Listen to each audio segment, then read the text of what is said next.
As the election heat builds up, is there time to reflect and actually debate democracy? Well, that's what Congress veteran who's been an advisor to Rajiv Gandhi, also the father of the telecom revolution in India, wants us to do. I'm Barkha, you're with the Mojo Story. In a moment from now, we'll be speaking with Sam Pitroda, who's just authored a new book on the idea of democracy. That's, in fact, the title of the book.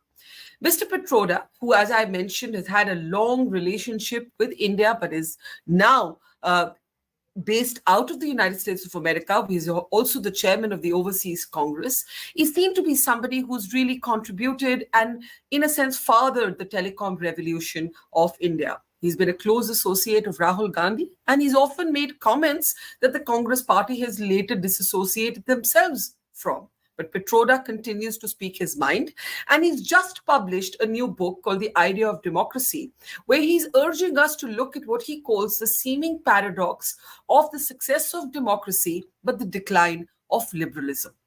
Now, is this democracy debate a trope that has any resonance with people at large, or is it an esoteric academic construct that is the subject of what some might call the old elites?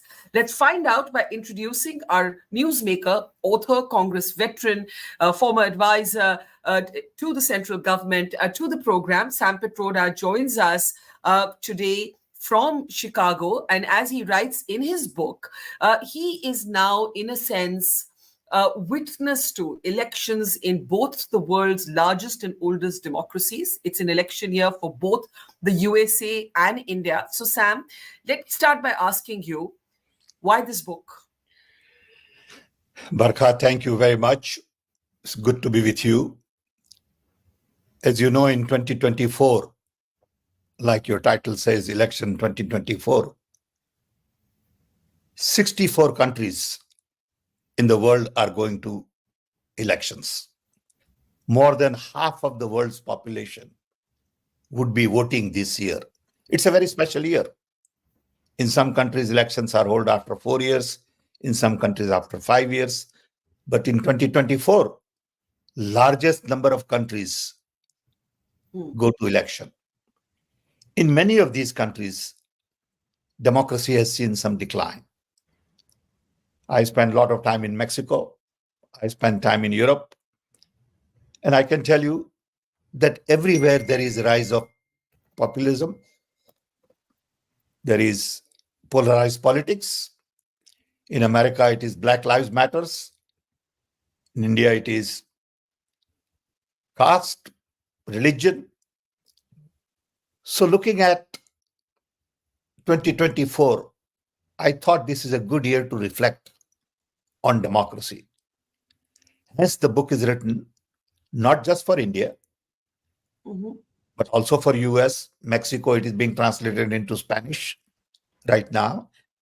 So I think this is an important year.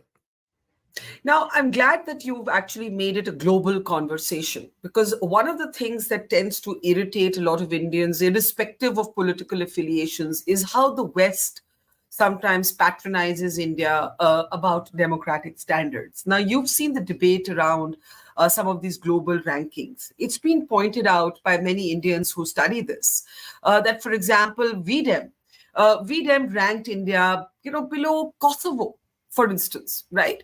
So it doesn't actually make sense. Below Niger, Kosovo. So in some ways, we have to be careful about this democracy debate. And to that extent, it's important that you make it a global conversation, because otherwise it's been the West sitting in judgment and applying standards that Indians don't quite agree with. Yeah, I think these rankings are more like ranking of the business schools. So I don't put a lot of emphasis on ranking. I mean, you can rank between 5 or 6 here and there. It really don't make any difference. And also it depends on what are your parameters with which you are ranking. So that's not the issue. Issue is much larger, according to me. And that is that democracy is not just about elections. Democracy is more about institutional independence. Democracy is more about open, broad, fair, free conversation. Democracy is about taking people into confidence. Democracy is about creating an environment of inclusion for everybody so you don't isolate a small group of people. Look what's going on in Israel. Okay. Hmm. I mean, they think they have a democracy, but look at how people from Gaza are treated. Okay.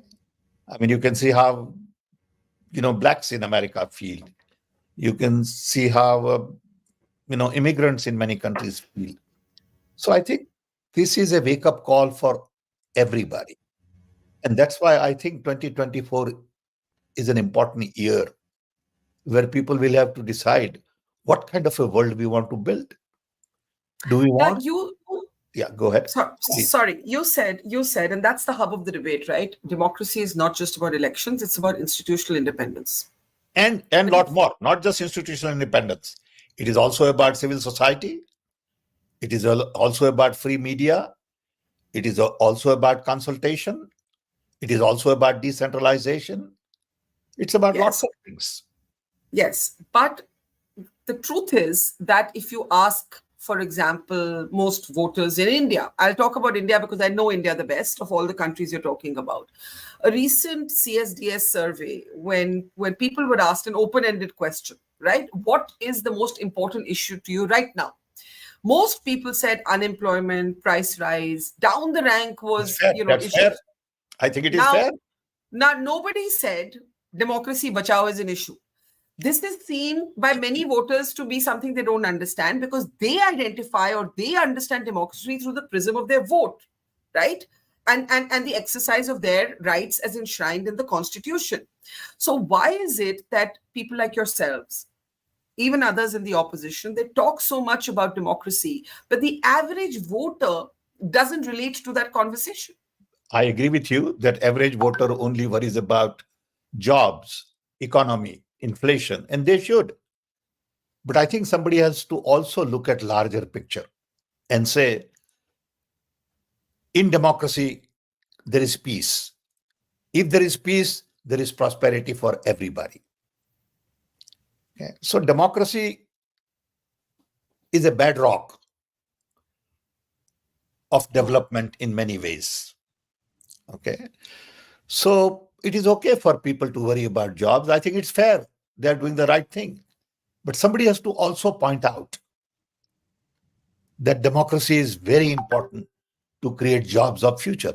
Look at what has happened in the past.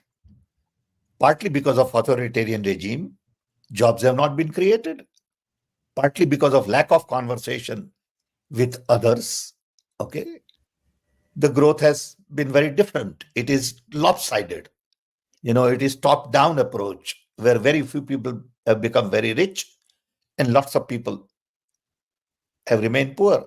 So it all depends on what kind of development. I wish there was a one simple way to look at it. Yeah, but we have questions coming in on our live stream. One of our members, Saurabh Vashisht, who's a very regular watcher of our programs, he says democracy is first and foremost about bringing prosperity to every citizen. I If agree with there's, Saurabh. if there's institutional independence but the citizens are suffering, that idea of democracy is equally flawed. Agree. I agree with that too, that institutional independence, people should not suffer. Institutional independence is for people to participate in the institutions. When you keep people out, things begin to appear different. There's another question for you. Institutional independence, question mark. How can that be achieved by taxing the middle class and redistributing wealth? That's a failed Marxist ideology, as the gentleman himself suggested recently. I think this business of, left communism, Marxists in hyper-connected world do not make sense to me. What does that mean? What it means is you can't look at world from the prism of the past. You got to look at world from the viewpoint of creating new wealth and hopefully try your best for equitable distribution. In other words, don't get hung up on growth numbers of 8%, 10%. What kind of growth? Ask that question. What does that growth mean to large number of people? Ask that question. And in the process, like you have to distribute free food, you may have to distribute free income to some people. That's part of social responsibility. But what about taxing the middle class? The Indian middle class is the most taxed Yeah, but strata if of you look at India. the total income, of the government, very little comes from the tax, personal Yeah, tax. but why do you want to tax the middle class? Why do you want to tax the middle class? Maybe you don't. It's not a big issue. Maybe you don't tax middle class and you generate revenue some different way. Because if you look at the totality of the revenue, taxing middle class is a very small number. Okay, so we are debating something which is not worth debating, according to me. It's okay.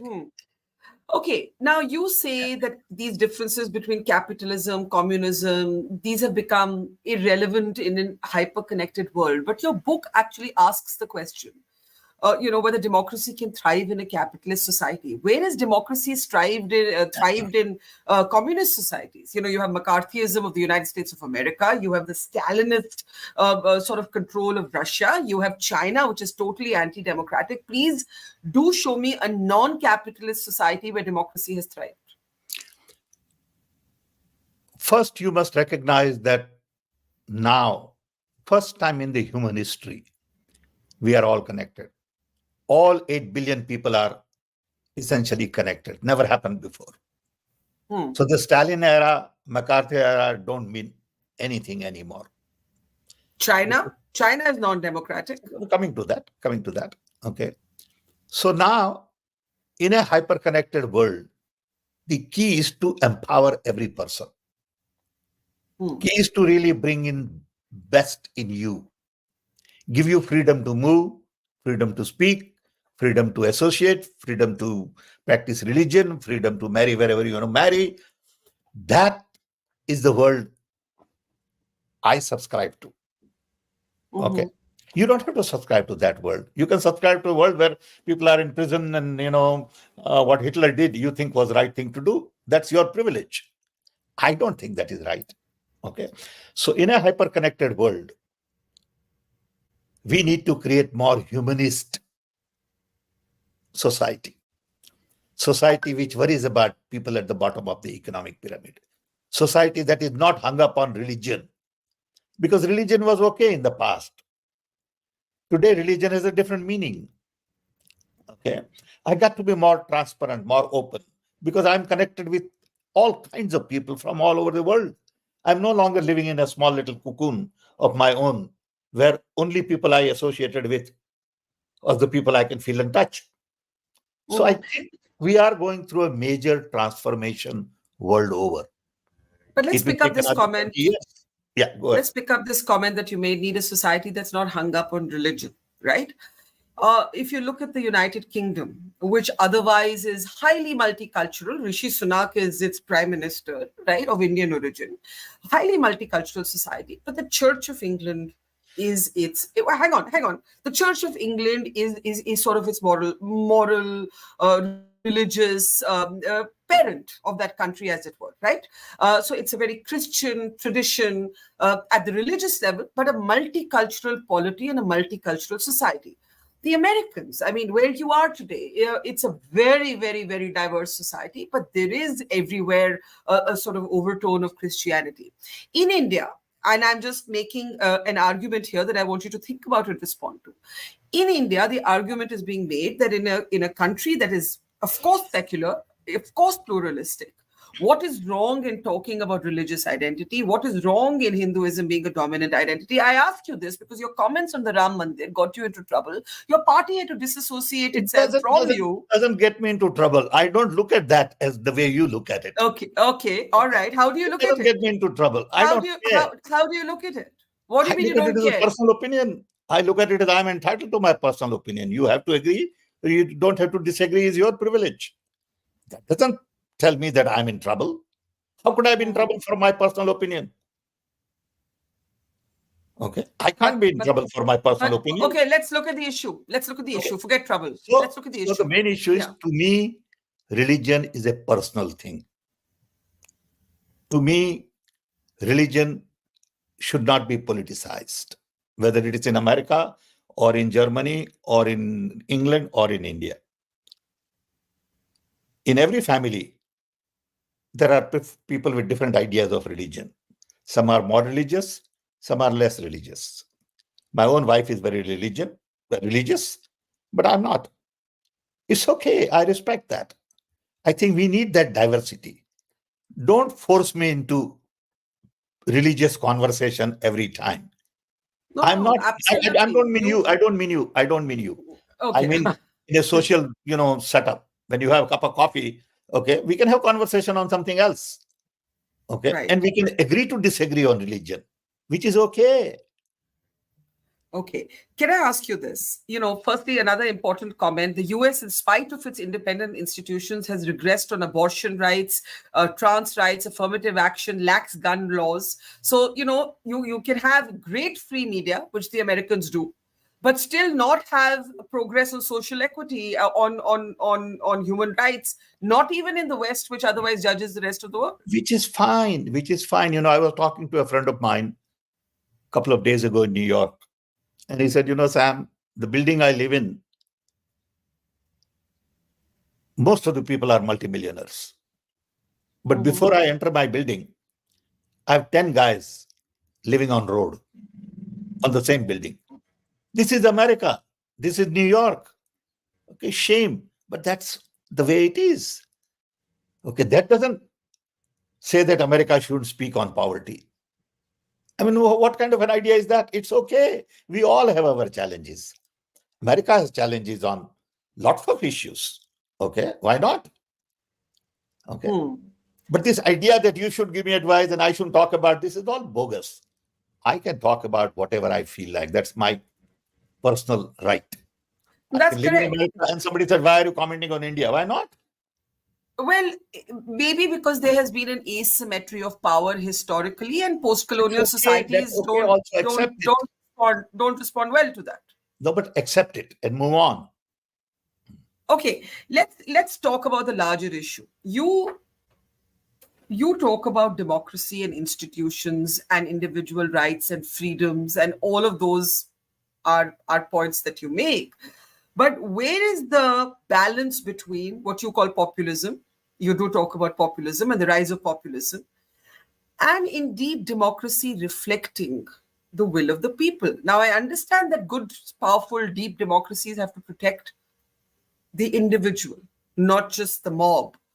But the will of the people also has to find a voice. That is what electoral democracy is about.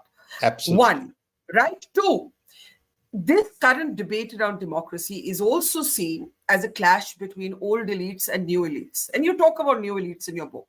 You might be called an old elite today with ideas that are antediluvian, are archaic, dunya badal gayi hai, the world has changed, India has changed. How would you respond?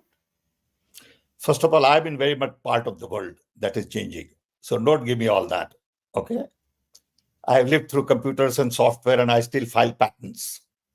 I may look old, but my mind is as young as anybody. I just got a No, patent. I just got a wasn't making an patent. No, I'm not ageist. telling you. I'm I not was telling not you. making an ageist comment at all. No, but Yes. I'm not commenting on your comment, but I'm saying people do Yes. these things, okay? So don't give me all that crap, okay, that I'm old timer and I'm old and all that. It's all bogus, okay? That means you're ignorant. Whosoever is telling me that. I just got a patent on January 10th. I'm filing series of patents on AI. I know what's going on. Don't give me all that crap, okay? I come from very fundamental values, more Gandhian values. Those have not changed. But Gandhi embraced, hang on, the Mahatma embraced religion as an instrument of That's okay. mobilization. He That's was okay, but I not don't have at to agree all. with everything.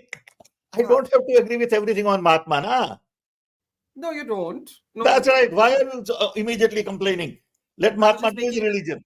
I was just making the point. No, I I understand. was just, People make yeah. these kinds of points unnecessarily. I don't have to take everything good from anybody. I can take some good from here, some good from there. That's my job. That's my freedom. Okay. So let's go back to your original question. The real issue today is the character, values. We have lost fundamental values. Everybody is too selfish. World is focused on power and profit. Those who make a lot of money are worshipped. Those who have a lot of power are seen as the god. And we have lost concern for planet and people. That's why we are in a mess. Okay, I have a question for you, a critical question this time. Prasad Duvuri says, Barkha, he meaning Sam, has to clarify this is vague. So it's a little bit motherhood and apple pie. No, it may be vague to you. It's not vague to me. Values are not vague to me. Character is not vague to me.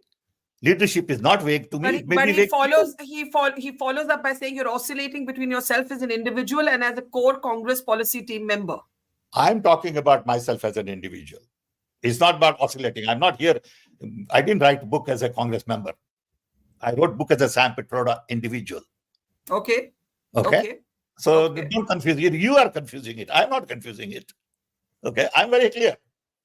It's election season. Everything you say is not going to be divorced from your party. You know that. That's right? Okay. That's your privilege. Okay. But that doesn't stop me from saying what I need to say. Okay. Because I believe democracy has a lot to do with character and values of the leadership. All over the world, leaders have become too hungry, power hungry, profit hungry. They have formed a club with rich and famous. And in the process, people are suffering all over the world. We need to focus on planet and people and not on profit. Can you come back to my question about the clash between the old elites and the new elites? Because globally, this is a political debate. Globally. Okay, now let's go back in the history. See, earlier, all societies were organized around king and queens and their coterie. Those were the elites. For hundreds of years, it went on. Alexander to Ashoka to Cleopatra, to you name it. Then all of a sudden, in the last couple of 100 years, French Revolution threw kings and queens out. Tsars were murdered. British Raj was dismantled. And all of a sudden, societies had to be reorganized without kings and queens. And a new form of government set in. Through elections, we selected people. In the process, we have created new elite, which are power hungry, profit hungry, and there is a big club of politicians and businessmen hanging out together. World Economic Forum is a great example. And they rule the world, they think. Wasn't that always the case? What's new about that? The nexus between politics and business? No. There's a big difference. It wasn't like that in the beginning. When all the countries became independent, it was not like that. It happened over a period of time. So now, public is saying, wait a minute, I don't like these new elites also. I want to throw them out too. But they don't have an alternative. There is a vacuum. And that's why I believe there is a rise of populist movement.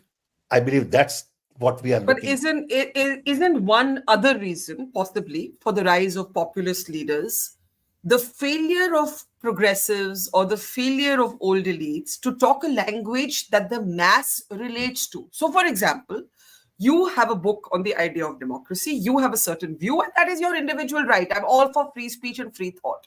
But when you're in politics, when you're in the business of mass mobilization, you have to speak a language that appeals to a larger population. Otherwise, you can't be in public life. And in many ways, though you say you're here as an author and not speaking on behalf of your party, the Congress struggles with that today. What is its narrative to counter the BJP? Right? I don't think it is Congress only. All liberals. As an example. Go ahead, Sam. No, you are saying as an example. I'm just giving an example of the Congress in this context, but go ahead. Now, what is the example you are giving, though? I'm saying the Congress as an example of how liberals struggle to find a counter to the rise of let's say, right-wing populists or Same center-right thing is populists. happening in America. Same thing is happening in Turkey. Same thing is happening in Hungary. Same thing is happening in Mexico.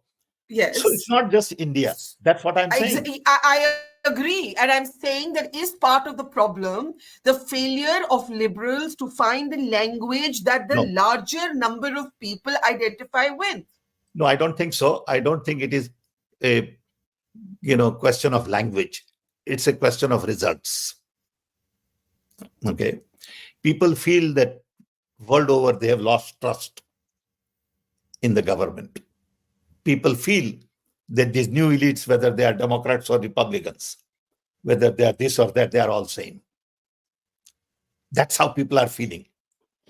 So people are looking for a new way to solve their problems. I find that the new way to solve their problem lies in decentralization and not centralization. Everything needs to be decentralized.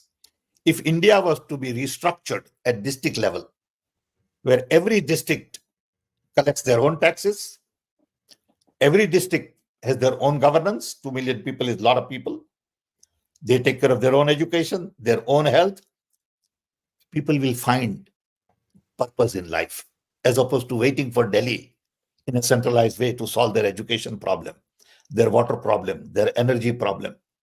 World over, because of now hyperconnectivity, it is possible to decentralize. It was not possible earlier to decentralize the way you could do it today.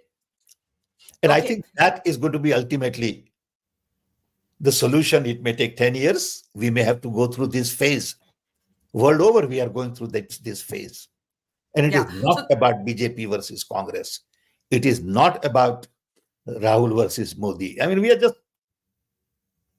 crazy if we think so. So there's It a is about question the on. idea. It is about So the there's a idea. so there's a global question. How do you then explain the rise of Trump, Same Erdogan, thing. Modi? Same. Because, I just said it. but he argues, the viewer argues, the old elites in each of these societies, sort of argues, the old elites in each of these societies failed to deliver. The old systems failed the people and they elected populists. So that's what I'm saying. That may not be the solution. Let's try it out for a while. They are trying it for a decade. Okay. But I don't think that is a solution in the long run. So people will try it out, find out for themselves. In human history, 10, 15, 25 years of experiment on populist is not going to be a big deal. We'll find out in 25 years. Okay. Okay. But then the damage done may be too big. That's what people like me believe. But I may not be around then.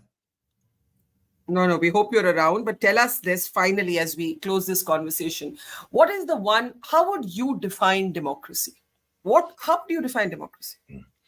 I would define democracy, one, by free and fair elections where the vote I count is the vote I casted. That's item number one. Two, clear independence of institutions, judiciary, legislature, executive. Very clear separation of power. Three, thriving civil society at every level, in education, health, the women issue, on democracy, think tanks where people are bubbling with ideas and arguing and discussing and debating, some right, some wrong. Four, free and fair media and not personal attacks, not innuendos and not sort of criticism of this and that and all. Okay, it's okay for you to disagree with me. I respect you. We'll still remain friends. Okay. In addition, I would like free education, free health service. When I say free, for example, I got my master's in physics in India as a poor boy, almost free. I can't do that today anymore. Okay. That's the contribution to my life from India. I didn't have to pay anything, almost. Okay. In a society where everybody lives with respect and dignity, that is democracy to me, with equal rights, no discrimination based on your caste, color, language, residence, religion, whatever. That is true democracy. All right, Mr. Pitroda, the author of The Idea of Democracy. His new book is just out. As you can see in the comments, his comments are always generating a debate. Let me just, there's one comment coming in a totally decentralized nation. I was trying to take that actually. Yeah, in a totally decentralized nation, there will be too much disparity in services if the nation is not an upper middle income one. I was going to say thank you to you, but if you just want to answer that. It will happen. Everything will begin with something. So there will be inequality in the beginning, but we can work towards solving that challenge.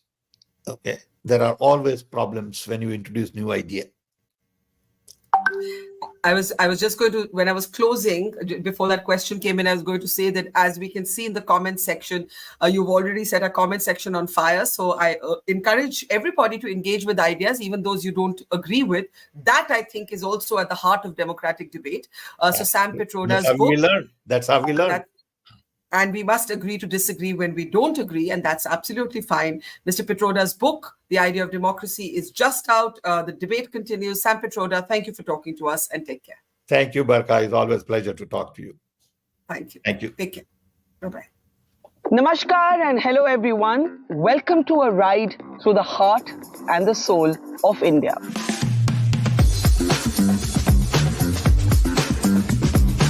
क्योंकि जब election season आता है तो कौन जीता, कौन हारा, कौन आगे, कौन पीछे, ये बातचीत तो होती ही रहती है. But it's also a time for travel and meeting people and getting to know your own country better. So, welcome to the dhabas of democracy, where every bite tells a story, where every conversation will spice up your day.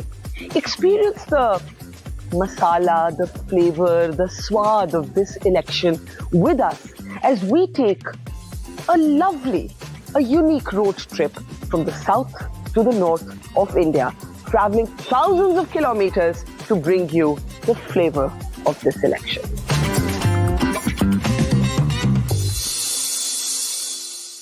Election sir पर है, voter अपना मन बना रहे हैं. ऐसे में आपको चाहिए सही फैक्ट, सही ज्ञान, सही नॉलेज. इसी कड़ी में मोजो स्टोरी लेकर आ रहा है एक खास कार्यक्रम, बैलेट की बात.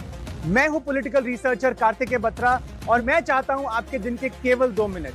कैंडिडेट्स, पार्टीज, अलायंसेस, इश्यूज, इन सब पर होगी बात. और होगा रोज आपका एक छोटा सा political test. Special prizes for those who are the best. तो बैलेट की बात, कट द नॉइज, सिर्फ सच और फैक्ट की वर्ड.